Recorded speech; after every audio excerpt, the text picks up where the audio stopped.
Welcome back to Forever Sergeant Reads Old Shit. And for this episode, we're going to actually start reading the teachings of Ptah-hotep. We'll see how far we get. Just kind of depends on what I have to say, I guess. So here it goes.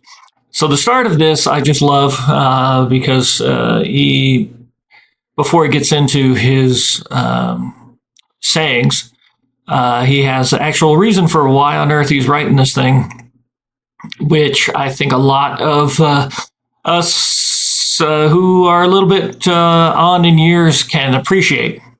So here we go. It says, the teaching of the overseer of the city and vizier Ptah-hotep before the power of the dual king Ayesi, living forever and eternity. Reason why he says dual king there is because in those times, Egypt was thought of as the upper and lower kingdom. So Ayesi was king of both. So dual king. The overseer of the city and vizier Ptah-hotep declares, O my sovereign, old age has struck. Age has descended, feebleness has arrived, weakness is here again. Sleep is upon him in discomfort all day. Eyes are grown small, ears deaf, mouth silent, unable to speak. Heart emptied, unable to recall yesterday. Bones ache his whole length. Goodness has turned to evil. All taste is gone. What old age does to people is evil in every way. Nose is blocked, unable to breathe. How old it feels, standing or sitting. Let a staff of old age be decreed to be made for this humble servant. So essentially, he's saying, listen, things are tough. I'm kind of done. Old age has done its trick on me, and it's time for me to call it quits. So what he's doing is he is asking the king, the pharaoh, to allow him to retire.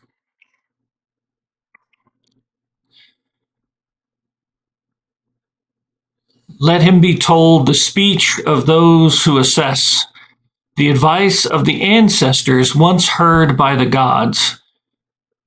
Then the same may be done for you. Strife may be removed from the populace, and the two shores may toil for you. So basically, this is like, hey, let me kind of pass on this responsibility, and that this is not necessarily he didn't necessarily come up with these sayings, but he's kind of just compilating these sayings.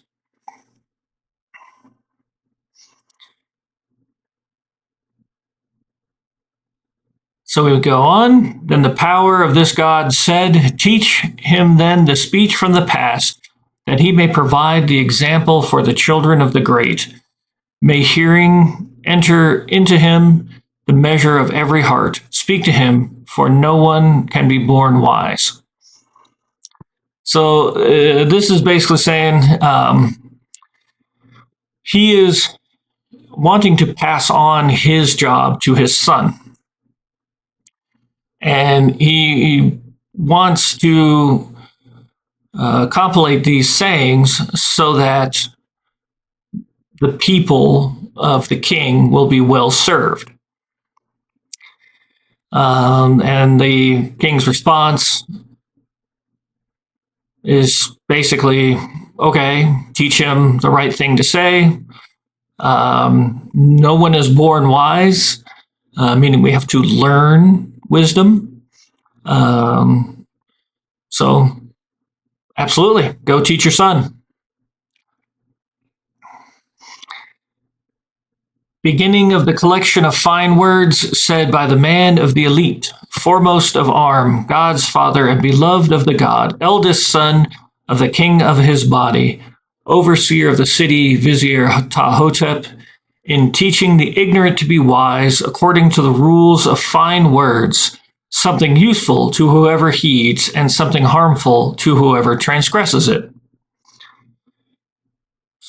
So again, yes, Ptahhotep, your son can rule and teach him well. Then he addressed his son. So now we get the first of the teachings. Do not be proud on account of your knowledge, but discuss with the ignorant as with the wise. The limits of art cannot be delivered. There is no artist whose talent is fulfilled. Fine words are more sought after than green stone, but can be found with the women at the grindstone. So don't act in pride over knowledge.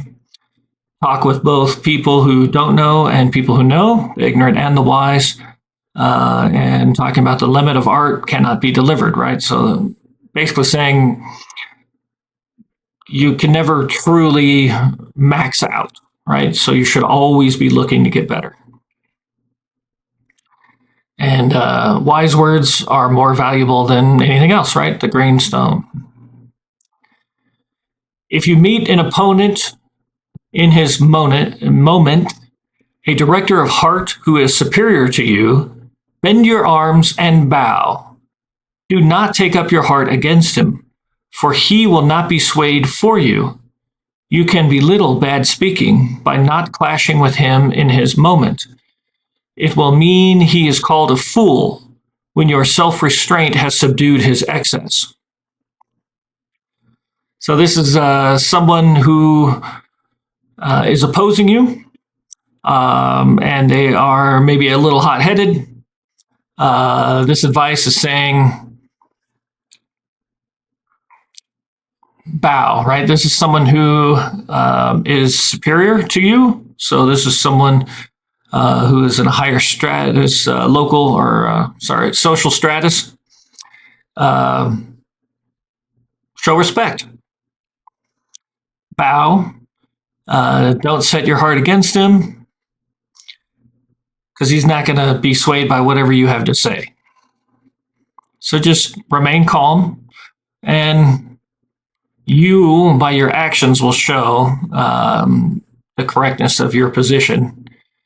And by him being hot-headed, everyone around will see that he's hot-headed, and you will win.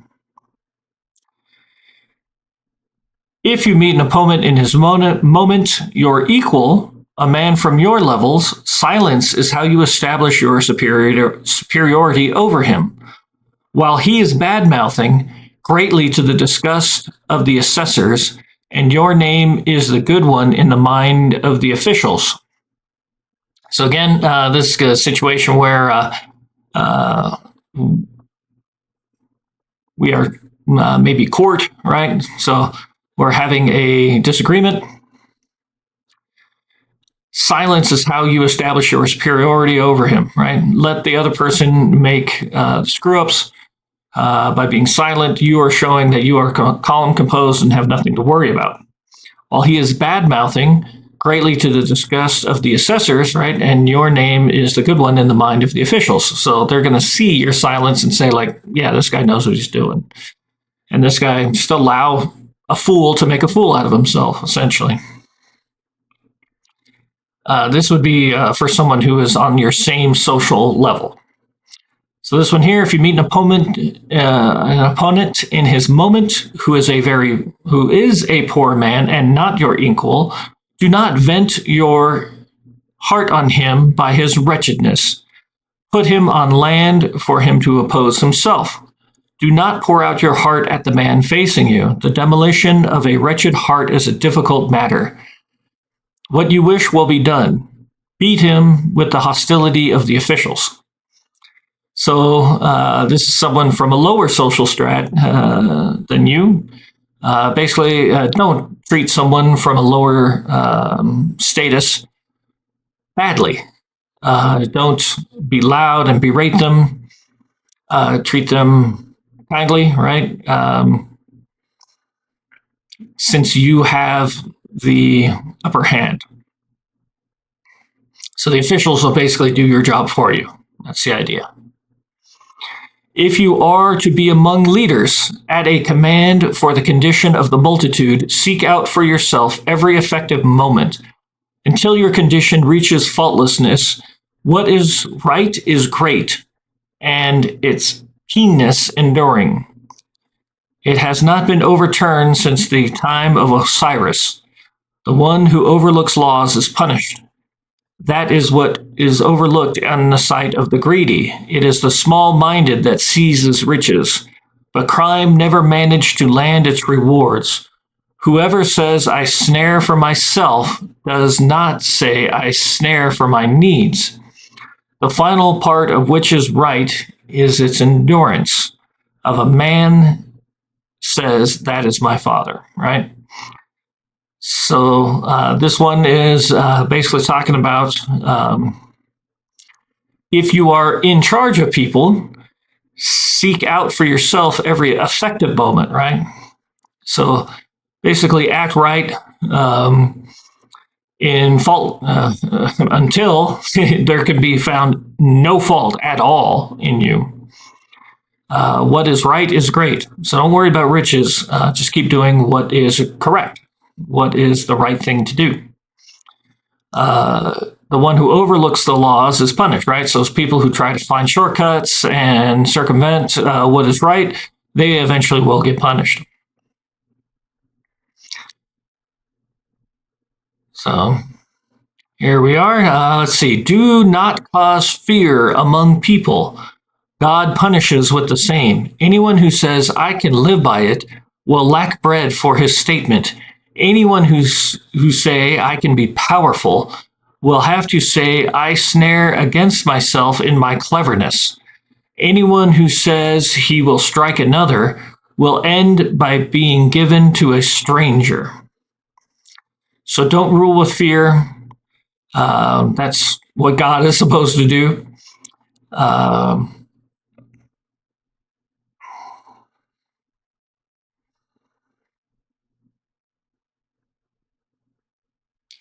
Once again, treat people well. If you are a man sitting at a table, if you are a man at a sitting, okay, at the table place of one greater than you, so we're having a meal with someone who's at a higher social status, take whatever he causes to be set before you. Do not stare at what is before him. Do not pierce it with many glances. Pressing it is an offense to the Ka. Do not speak to him until he has requested. You never know what may displease. Speak when he questions you, and your speech will please. A great man, when he is at a meal, behavior follows the command of his Ka. He will give to the one he favors. That is the nighttime behavior that happens. Only a fool complains about it.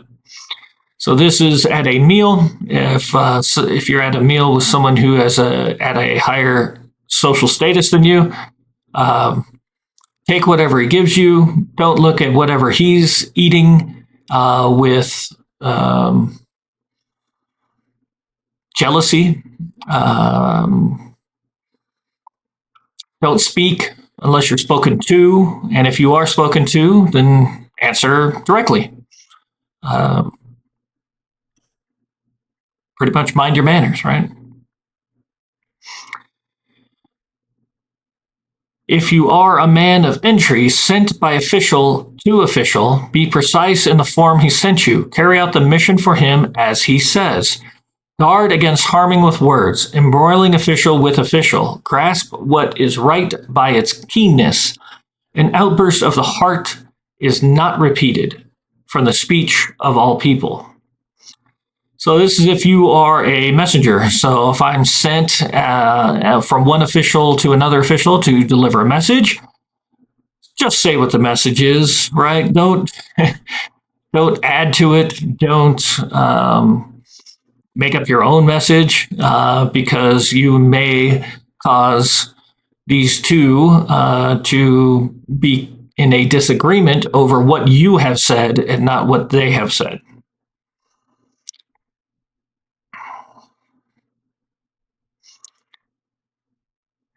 If you plow for plants on the margins, the God grants it to be great by your hand. Do not inflate your mouth beside your neighbors. To inspire awe by being silent is greater. A master of character who is a master of wealth. He seizes like a crocodile in the council. Do not scorn the childless man. Do not be mean by boasting over it. Even a father can have his plenty of grief. A mother who has given birth may be less happy than a maid. It is the lone man that God fosters, while the lord of a clan may beg to be followed.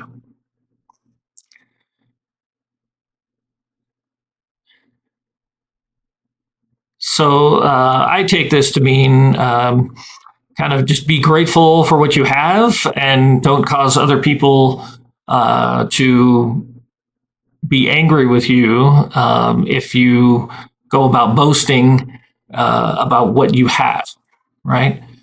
So do not inflate your mouth beside your neighbors.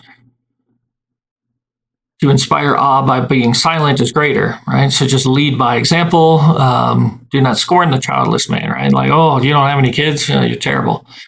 Well, we don't know why he has, right? And just because you have kids doesn't mean that you're greater. Someone else who does have kids may be wishing that they didn't. So just be grateful for what you have and don't throw it in your neighbor's face. You don't know their situation. If you are weak, follow a man of excellence, and all your conduct will be good before God. When you have known lesser men before, do not be proud against him. From what you knew of him before, respect him according to what he has become. For goods do not come of their own accord. This is their law for their desire. In overflow, he has assembled it of himself. It is the God who makes him excellent and protects him while he sleeps. So this is if you find yourself not at a super high social status, right? Social status. Continue to behave in the right way, right? All your conduct will be good before God. When you have known lesser men, right? So when you've known people who are on a lower social rung, do not be proud against them, right? Don't lord over them. Don't show malice towards them.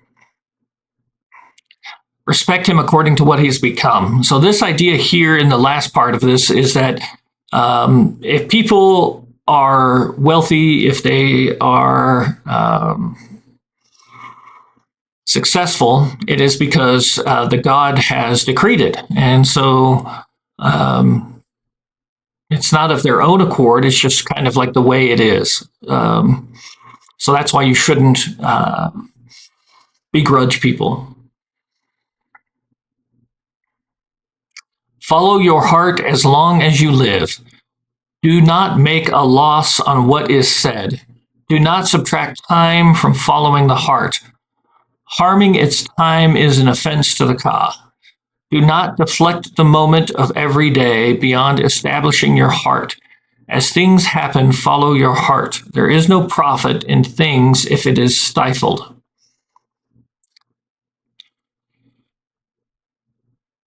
Pretty self-explanatory, right? Follow your heart. Follow where your desires are going as things happen. So whatever happens, comes up in your life, follow your values. Follow your heart, what your guiding principles are. And at the end, there is no profit in things if it is stifled, right? So if you are not following your values, if you're not following your internal purpose that you've decided, then you're not going to be successful. There's no profit. If you are a man of excellence and produce a son in favor of God, if he follows precisely the outline of your character and ties your things to their proper place, do everything good for him, for he is your son. He belongs to the shooting of your ka. Do not separate your heart from him. Seed may make a disputant. If he wanders and breaks your advice and has rebelled against all that is said, and his mouth wanders into evil speech, battle him in all his words. He who attacks you is the one they have condemned. It means it was decreed that he be smitten from the time he was in the womb. Their guidance does not stray. They are stranded, never find a ferry. So if you are a person of means and you produce a son who is well, and follows your character and does the things that he's supposed to do, then support him. Do everything good for him, right? Do not separate your heart from him. Support him. Lead him. Guide him. Don't be at odds with him. If, however, right, seed may make a disputant, right? So this is someone who is not following you. That is your son. Rebelled against you, right? Battle him in all his words. So basically resist. If you see that your child is not on the right path, then he's saying it's your duty to speak up about it and to try to lead him back into the proper way.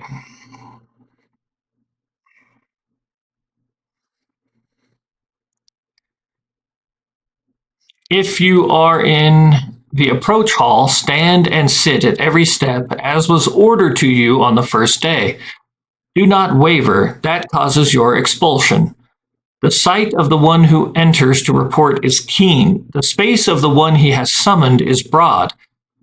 The approach hall follows regulations. Move according to the measure. It is the God who promotes a place. Those who push forward are not made. So again, this kind of has to do mostly with behavior within a social setting, right? So if you're in the approach hall, so this would be the hall in front of the king. Stand up when you're supposed to stand up. Don't, bitch and whine, and do what you're supposed to do. If you are to be with people, appoint for yourself people you can trust and be trustworthy. The man without speech running through his body is the one who becomes a commander himself, a master of goods. What is he like? Your good name is that you do not speak. Your body is fattened for you more than your contemporaries. You receive praise from those you do not know. When a heart heeds only its belly, it puts resentment in its place of love of it. His heart is afflicted, his body unkempt. The great of heart is the gift of God. The one who obeys his body belongs to the enemy. So, if you are to be with people, right, so you should have people who are serving you that are trustworthy, and you should be trustworthy as well.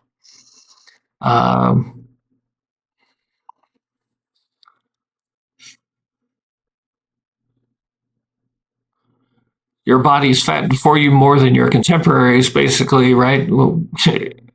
You receive praise from those you did not know. So if you operate in a trustworthy manner, your name grows far and wide. If you do not, your name is trash, right? So continue to behave the right way. Report your manners without hesitating. Give your advice in the counsel of your master. Anyone fully fluent in speaking will find no difficulty in being a messenger and reporting. No one will contest, but who can know it? It is the one who exceeds his field who comes unstuck, if he intends to prevail by it. He has to be silent at the words, "I said so." So if someone seeks your counsel, give your advice to the counsel of your master.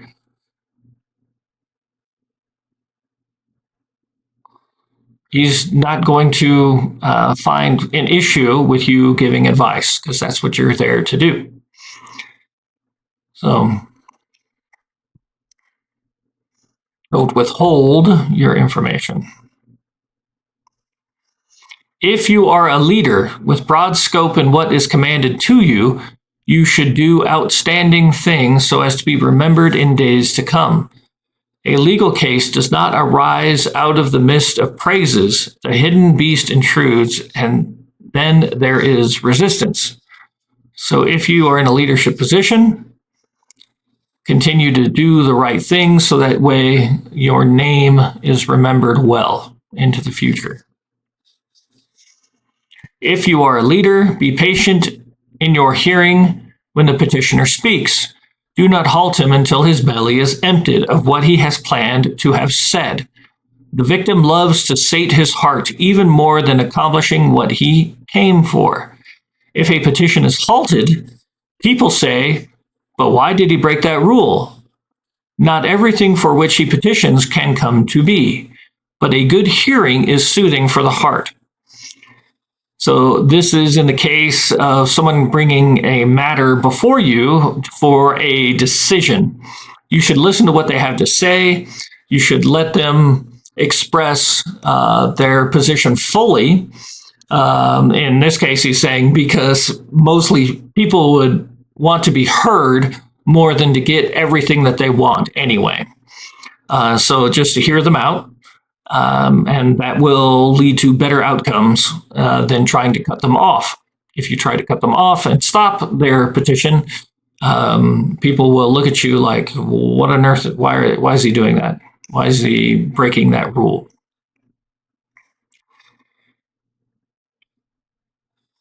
If you wish friendship to last, within a house you may enter, as master, as brother, or as friend. Anywhere you may enter, resist approaching the wife. It is not good for the place where it is done. It is not clever to open it up. 1,000 men are tied against what is good for them. A little moment is like a dream, but death is reached by knowing it. It is a vile twist to shoot the enemy. It comes out on his doing, the heart restraining him. The one who fails by lusting for her, no plan succeeds by his hand. So don't mess with your friends' wives. If you're a friend, right? That's just not cool. So don't do that. It's not good. It's not going to help. And it doesn't matter whether you're a master, brother, or friend, right? So he's saying just don't. Just resist approaching the wife. Just don't do it. That's simple. If you wish your conduct to be good and to save yourself from all evil, resist the opportunity of greed. It is a sore disease of the worm. No advance can come of it. It embroils fathers and mothers with mothers' brothers. It entangles the wife and the man. It is the levy of all evils, a bundle of all hatefulness. The man endures whose guideline is right, who proceeds according to his paces. He can draw up a will by it. There is no tomb for the greedy-hearted. People say money is the root of all evil, right? He's saying greed, essentially, is the root of all evil. It's not money, it's the want of money. If you wish your conduct to be good, save yourself from evil, resist greed. Pretty simple, right? The rest of it is just about all of the bad things that will happen if you do not resist that greed. Do not be greedy over a share. Do not be jealous of what is not your due. Do not be greedy against your kin. The mild man receives more respect than the strong. The one who goes out under his kin is a miserable man, deprived of the profit of speech, a fraction of the object of greed, creates a quarreler out of a cool temperament. So again, this is greed, but this is specifically a greed against something that is not coming to you. It is not your due. It is not supposed to come to you. It is going to someone else, and that's okay.